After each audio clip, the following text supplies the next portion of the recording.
नमस्कार दोस्तों। आइए सुनते हैं सुभद्रा कुमारी चौहान के द्वारा लिखी कहानी मंझली रानी। वे मेरे कौन थे, मैं क्या बताऊं। वैसे देखा जाए तो वे मेरे कोई भी ना होते थे। होते भी तो कैसे। मैं ब्राह्मण, वे क्षत्रिय। मैं स्त्री, वे पुरुष। फिर भी ना तो रिश्तेदार हो सकते थे और ना ही मित्र। आह, यह क्या कह डाला मैंने। मित्र? भला किसी स्त्री का कोई पुरुष भी मित्र हो सकता है? और यदि हो भी तो क्या उसे समाज बर्दाश्त करेगा? यहाँ तो किसी पुरुष का किसी स्त्री से मिलना जुलना या किसी प्रकार का व्यवहार रखना भी पाप है। और यदि कोई स्त्री किसी पुरुष से किसी प्रकार का व्यवहार रखती है, प्रेम से बातचीत करती है, तो वह स्त्री भ्रष्टा है, चरित्रहीना है। नहीं तो पर पुरुष से मिलने जुलने का और क्या मतलब हो सकता है। खैर, ना तो मुझे समाज से कुछ लेना देना है, ना समाज से कुछ सरोकार। समाज ने तो मुझे दूध की मक्खी की तरह निकाल कर दूर फेंक दिया है। फिर मैं ही क्यों समाज की परवाह करूं। मेरे माता पिता साधारण स्थिति के आदमी थे। परिवार में माता पिता के अतिरिक्त मुझसे बड़े 3 भाई और थे। छोटी होने के कारण घर में मेरा लालन पालन बड़े लाड प्यार से हुआ था। मेरे 2 भाई बनारस हिंदू यूनिवर्सिटी में पढ़ते थे और दोनों से छोटा राजन मैट्रिक में पढ़ रहा था। मेरे पिताजी संस्कृत के पूरे पंडित थे और पुरानी रूढ़ियों के कट्टर पक्षपाती। यहाँ तक कि वे मेरा विवाह 9 साल की उम्र में करके गौरी दान के अक्षय पुण्य के भागी बनना चाहते थे। कई लोगों के और विशेषकर मेरे भाइयों के विरोध के कारण ही वे ऐसा न कर सके थे। जब मैं 5वीं अंग्रेजी में पढ़ रही थी और मेरी आयु 14 साल के लगभग थी, तब मेरे माता पिता को मेरे विवाह की चिंता हुई। वे योग्य वर की खोज में थे ही कि संयोग से ललितपुर के तालुकेदार राजा राम मोहन हमारे कस्बे में शिकार खेलने के लिए आए। कस्बे से लगा हुआ एक बड़ा जंगल था जहाँ शिकार खेलने का अच्छा मौका था। उनका खेमा जंगल से बाहर कस्बे के पास ही था। कस्बे वालों के लिए यह एक खास तमाशा ही हो गया था। उनके टेंट में कभी ग्रामोफोन बजता और कभी नाच गाना होता है। लोग बिना पैसे के तमाशा देखने को झुंड के झुंड जमा हो जाते। एक दिन मैं भी राजन और पिताजी के साथ राजा साहब के डेरे पर गई। मेरे पिताजी की राजा साहब से जान पहचान हो गई थी। हम लोग उन्हीं के पास जाकर कुर्सियों पर बैठ गए। राजा साहब ने हमारा बड़ा मान सम्मान किया। लौटते समय उन्होंने हम लोगों को अपनी ही सवारी पर भेजा और साथ में बहुत से फल, मेवा, मिठाई इत्यादि भी रखवा दी। कस्बे की कई लड़कियां और लड़कों ने मुझे राजा साहब की सवारी पर लौटते हुए उत्सुक नेत्रों से देखा, किंतु उस सवारी पर बैठकर मैं अनुभव कर रही थी कि जैसे मैं भी कहीं की महारानी हूँ, और मैंने उनकी ओर आंख उठाकर भी ना देखा। दूसरे दिन राजा साहब ने स्वयं पिताजी को बुलवा भेजा और उनसे मिलकर 2-3 घंटे बाद जब पिताजी लौटे तो इतने प्रसन्न थे कि उनके पैर धरती पर ही न पड़ते थे। ऐसा मालूम होता था कि वे सारे संसार को जीत कर आ रहे हैं। आते ही उन्होंने मेरी पीठ ठोकी और माँ से बोले, लो, इससे अच्छा और क्या हो सकता था। तारा का विवाह राजा साहब के मंझले लड़के से तय हो गया है। माता पिता दोनों ही इस संबंध से बड़े प्रसन्न हुए। मेरे भाइयों ने जब सुना कि तारा का विवाह एक तालुकेदार के विलासी लड़के से, जो मामूली हिंदी पढ़ा लिखा है, तय हुआ है, तो उन्होंने इसका बहुत विरोध किया। किंतु उनके विरोध को कौन सुनता था। पिताजी तो अपनी ही हट पकड़े हुए थे। उनकी समझ में इससे अच्छा घर और वर मेरे लिए कहीं भी ना मिल सकता था। सबसे अधिक आकर्षक की बात तो उनके लिए यह थी कि वर बहुत बड़े खानदान का है। 20 कनवाजियों के घर का लड़का था। फिर राजा से रिश्तेदारी करके कस्बे में उनकी इज्जत न बढ़ जाएगी तो और क्या। इससे अतिरिक्त विवाह का प्रस्ताव भी तो स्वयं राजा साहब ने ही किया था। नहीं तो भला मामूली हैसियत के मेरे पिताजी यह प्रस्ताव कैसे ले जा सकते थे।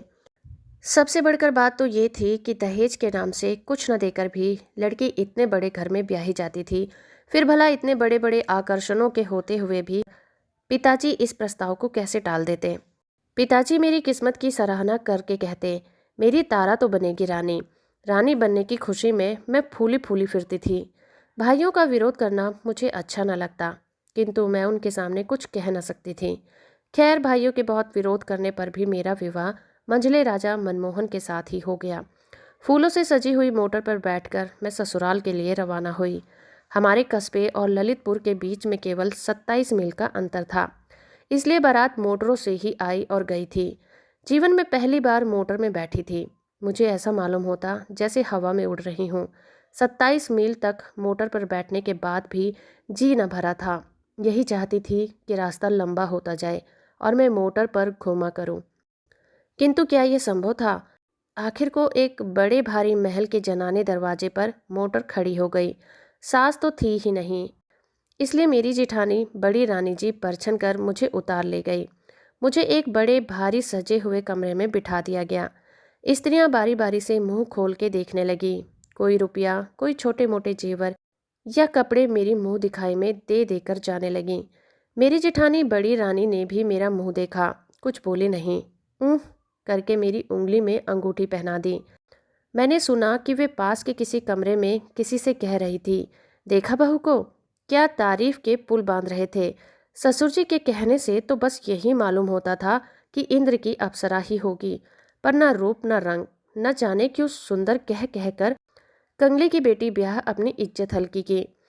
रोटी बेटी का व्यवहार तो अपनी बराबरी वालों से ही होता है। बिरजू की माँ, पर ससुर जी तो इसके रूप पर बिल्कुल लट्टू ही हो गए थे। मैं सुंदर नहीं तो क्या, मुझ में सुंदरता की परख भी नहीं है। न जाने कितनी सुंदरियां देखी हैं, यह तो उनके पैरों की धूल के बराबर भी ना होगी। मालूम होता है उम्र के साथ साथ ससुर जी की आंखें भी सठिया गई हैं। मंझले राजा को डुबो दिया।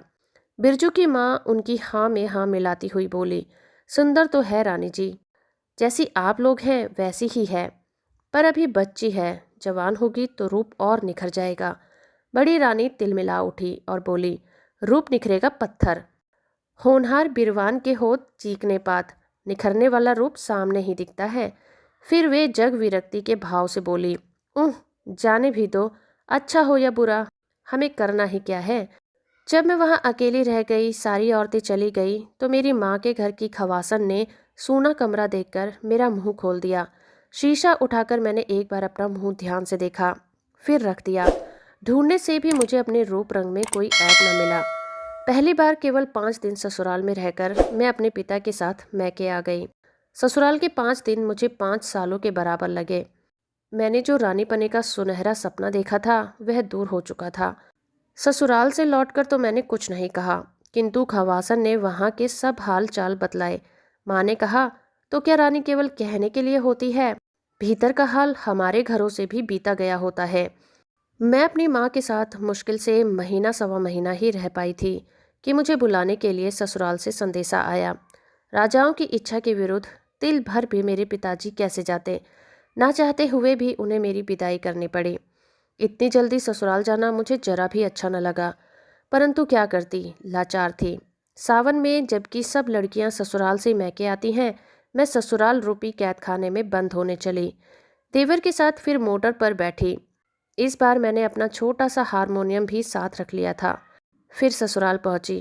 पहली बार तो मेरे साथ माँ के घर की खवासन थी।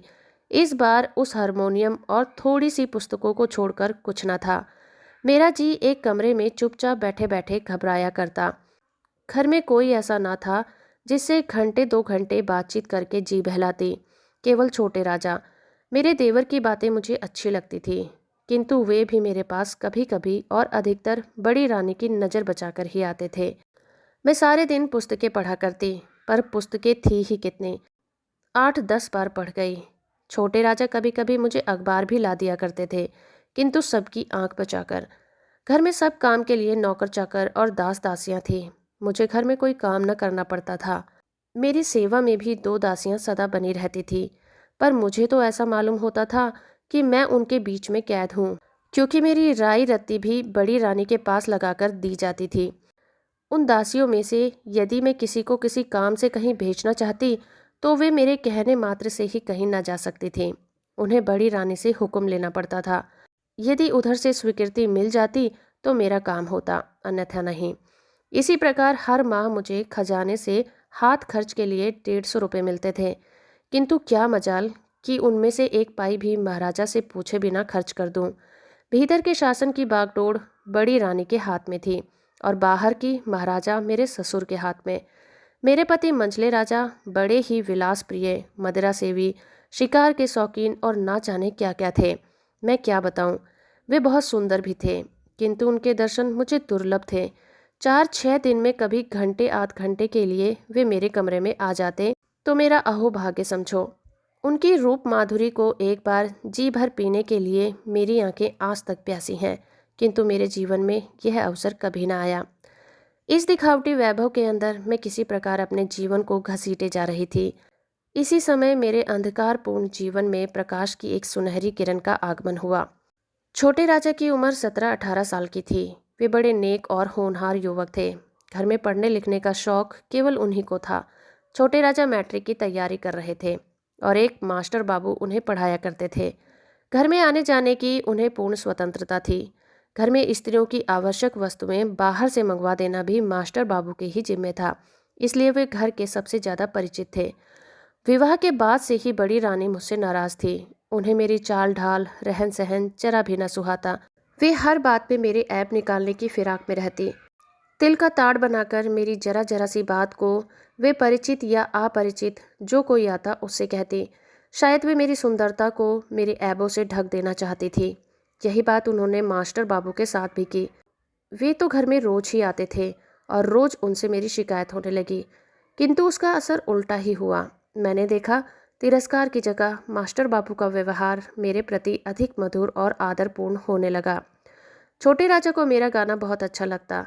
वे बहुधा मुझसे गाने के लिए आग्रह करते। मुझे तो अब गाने बजाने की कोई और विशेष रुचि न रह गई थी, किंतु छोटे राजा के आग्रह से मैं अब भी कभी कभी गा दिया करती थी। एक दिन की बात है, जाड़े के दिन थे, किंतु आकाश बादलों से ढका हुआ था। मैं अपने कमरे में बैठी एक मासिक पत्रिका के पन्ने पलट रही थी। इतने में छोटे राजा आए और मुझसे बोले, मंजली भाभी कुछ गाकर सुनाओ। मैंने बहुत टाल मटोल की, किंतु छोटे राजा ना माने और उन्होंने बाजा उठाकर सामने ही रख दिया। मैंने हारमोनियम पर गीत गोविंद का यह पद छेड़ा।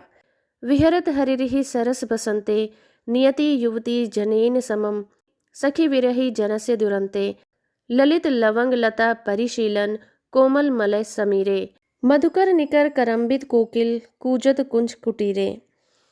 मास्टर बाबू भी न जाने कैसे और कहाँ से आए और पीछे चुपचाप खड़े हो गए। छोटे राजा की मुस्कुराहट से मैं भाप गई। पीछे फिरकर जो उन्हें देखा तो हारमोनियम सरकाकर मैं चुपचाप बैठ गई। वे भी हंसकर वहीं बैठ गए। बोले, मंजली रानी आप इतना अच्छा गा सकती हैं, मैंने आज ही जाना। छोटे राजा, अच्छा ना गाती होती तो क्या मैं मूर्ख था जो इनके गाने के पीछे अपना समय नष्ट करता। इधर ये बातें हो ही रही थी कि दूसरी तरफ से पैर पटकती हुई बड़ी रानी कमरे में आई। क्रोध से बोली, यह घर तो अब भले आदमी का घर कहने लायक ही नहीं रह गया है। लाज शर्म तो जैसे धोकर पी ही लिया है। बाप रे बाप, हद हो गई। जैसे हल्के घर की है वैसी ही हल्के बातें पास पड़ोस वाले सुनते होंगे तो क्या कहते होंगे। यही ना कि मंझले राजा की रानी रंडियों की तरह गा रही हैं। बाबा, इस कुल में तो ऐसा कभी नहीं हुआ। कुल को तो ना लजवाओ देवी।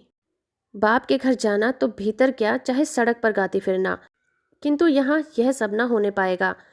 तुम्हें क्या, घर के भीतर बैठी बैठी चाहे जो कुछ करो, वहाँ आदमियों की तो नाक कटती है।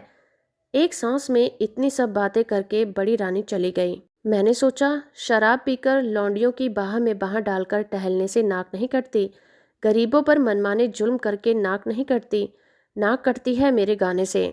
सो अब मैं बाजे को कभी हाथ न लगाऊंगी। उस दिन से मैंने फिर कभी बाजे को नहीं छुआ और ना छोटे राजा ने ही मुझसे गाने का आग्रह किया। यदि वे आग्रह करते तब भी मुझ में बाजा छूने का साहस न था। इस घटना के कई दिन बाद एक दिन मास्टर बाबू छोटे राजा को पढ़ाकर ऊपर से नीचे उतर रहे थे और मैं नीचे से ऊपर की ओर जा रही थी। आखिरी सीढ़ी पर ही मेरी उनसे भेंट हो गई। वे ठिठक गए। बोले, कैसी हो मंजली रानी? जीती हूँ, खुश रहा करो। इस प्रकार रहने से आखिर कुछ लाभ? जी को कैसे समझाऊं मास्टर बाबू? अच्छी अच्छी पुस्तकें पढ़ा करो, उनसे अच्छा साथी संसार में तुम्हें कोई ना मिलेगा। पर मैं अच्छी अच्छी पुस्तकें लाऊं कहाँ से? लाने का जिम्मा मेरा। यदि आप अच्छी पुस्तकें ला दिया करें तो इससे अच्छी और कोई बात हो ही कह सकती है। यह कौन बड़ी बात है मंजली रानी? मेरे पास बहुत ही पुस्तकें हैं, उनमें से कुछ मैं तुम्हें ला दूंगा। इस कृपा के लिए उन्हें धन्यवाद देती हुई मैं ऊपर चली गई। वे बाहर चले गए। मैंने ऊपर आंख उठाकर देखा तो बड़ी रानी खड़ी हुई थी। तीव्र दृष्टि से मेरी ओर देख रही थी। मैं कुछ भी न बोल सकी। नीचे निगाह किए हुए अपने कमरे में चली गई। दूसरे दिन मास्टर बाबू समय से कुछ पहले ही आए। उनके हाथ में पुस्तकें थी। वे छोटे राजा के कमरे में ना जाकर सीधे मेरे कमरे में आए और बाहर से ही आवाज़ दी, किंतु दोनों दासियों में से इस समय एक भी हाजिर न थी। इसलिए मैंने ही उनसे कहा, आइए मास्टर बाबू। वे आकर बैठ गए।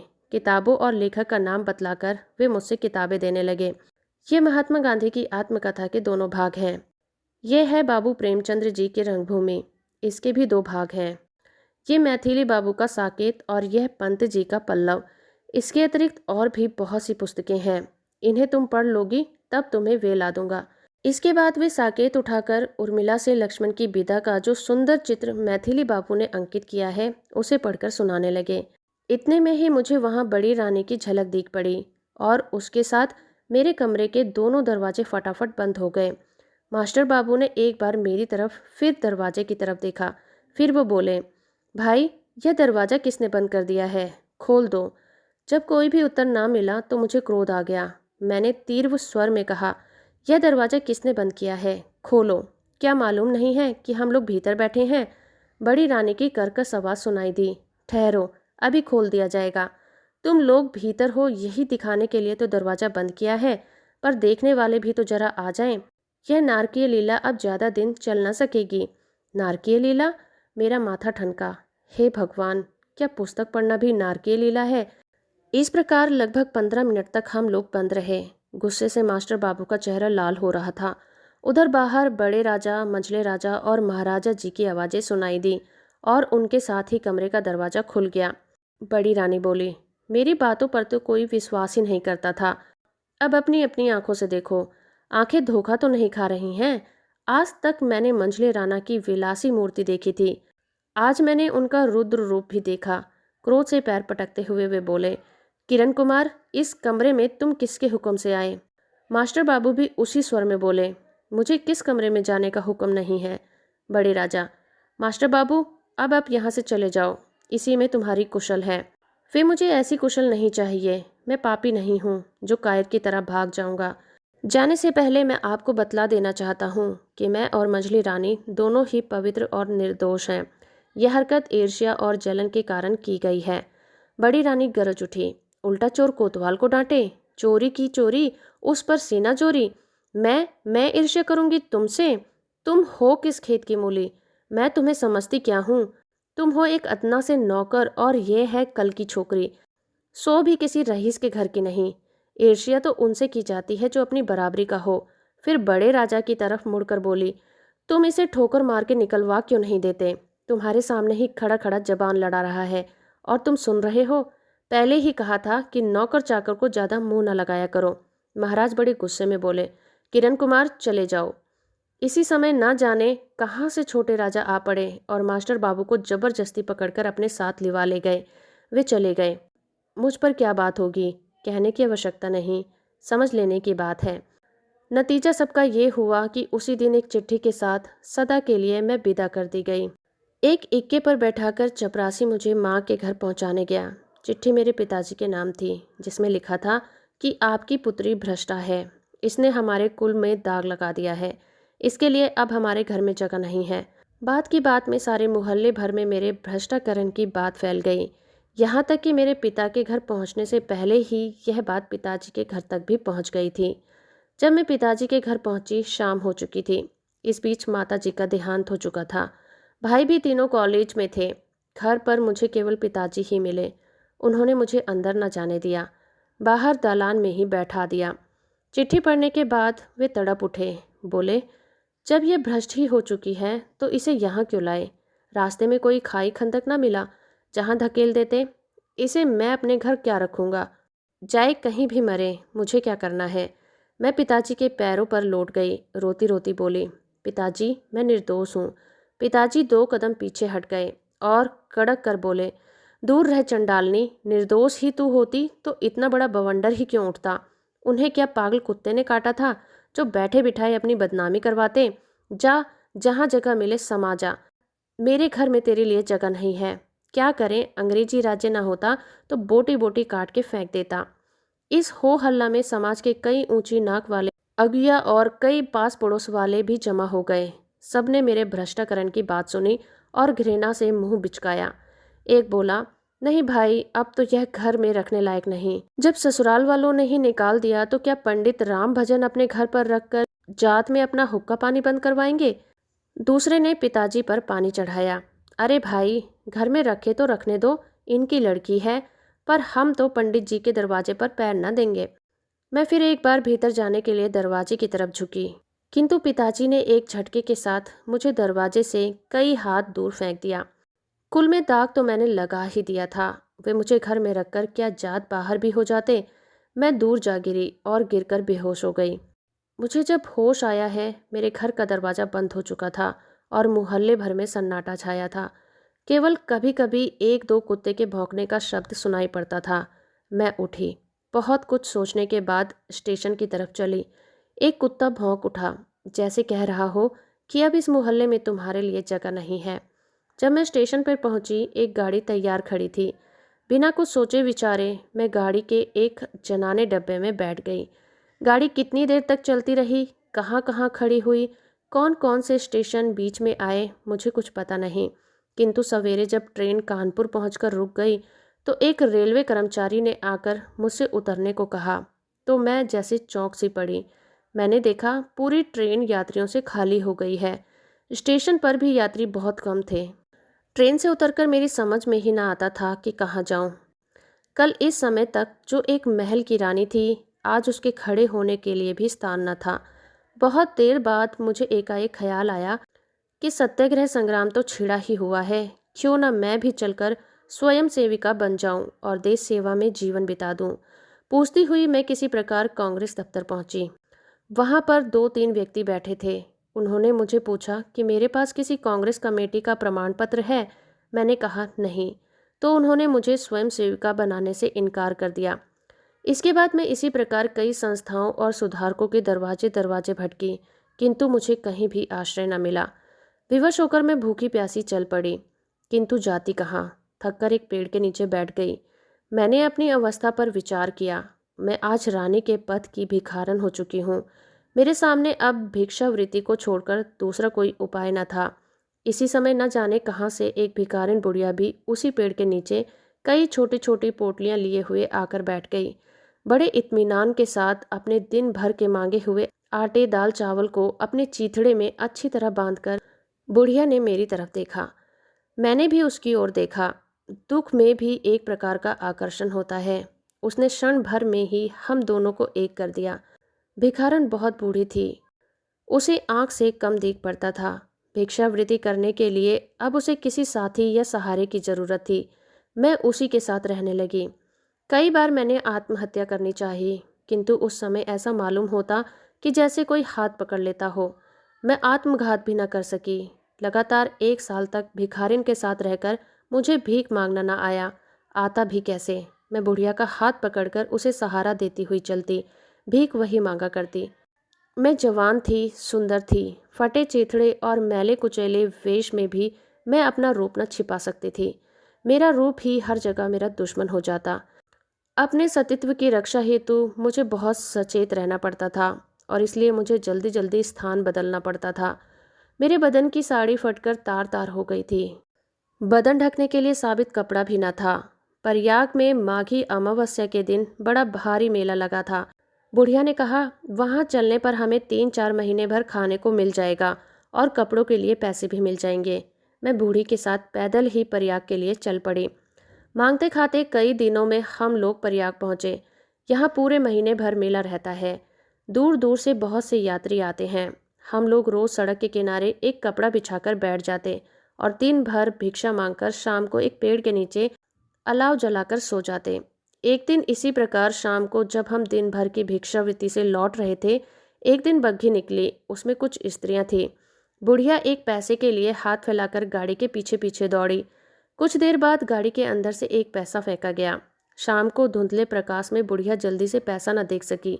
वह पैसा देखने के लिए कुछ देर झुकी रही। उसी समय एक मोटर पीछे से और एक सामने से आ गई।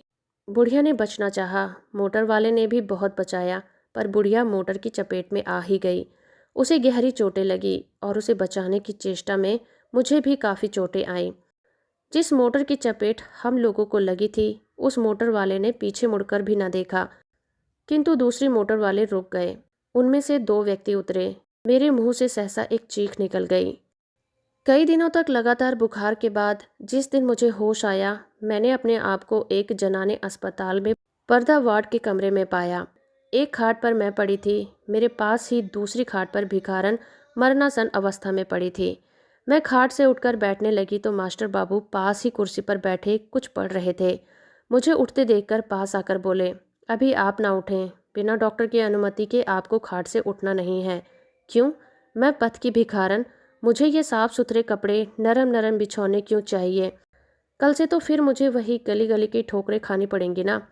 उनकी बड़ी बड़ी आंखें सजल हो गई। वे बड़े ही करुण स्वर में बोले, मंझली रानी, क्या तुम मुझे क्षमा न करोगी? तुम्हारा अपराधी तो मैं ही हूं ना। मेरे ही कारण से आज तुम राजरानी से पथ की भिखारन बन गई हो। जब मुझे उन्होंने मंझली रानी कहकर बुलाया तो मैं चौंक पड़ी। सहसा मेरे मुंह से निकल गया, मास्टर बाबू। 2-3 दिन में मैं पूर्णतया स्वस्थ हो गई, परंतु भिखारन की हालत न सुधर सकी। एक दिन उसने अपनी जीवन लीला समाप्त कर दी। उसके अंतिम संस्कारों से निवृत्त होकर मैं मास्टर बाबू के साथ उनके बंगले में रहने लगी। किंतु मैं अभी तक नहीं जान सकी कि वे मेरे कौन हैं। वे मुझ पर माता की तरह ममता और पिता की तरह प्यार करते हैं, भाई की तरह सहायता और मित्र की तरह नेक सलाह देते हैं, पति की तरह रक्षा और पुत्र की तरह आदर करते हैं। कुछ न होते हुए भी वे मेरे सब कुछ हैं, और सब कुछ होते हुए भी वे मेरे कुछ नहीं हैं। तो दोस्तों, अभी आप सुन रहे थे सुभद्रा कुमारी चौहान के द्वारा लिखी कहानी मंझली रानी। उम्मीद है कि आपको ये कहानी और मेरा प्रयास अच्छा लगा होगा। चैनल को सब्सक्राइब, वीडियो को लाइक और शेयर करना बिल्कुल मत भूलिएगा।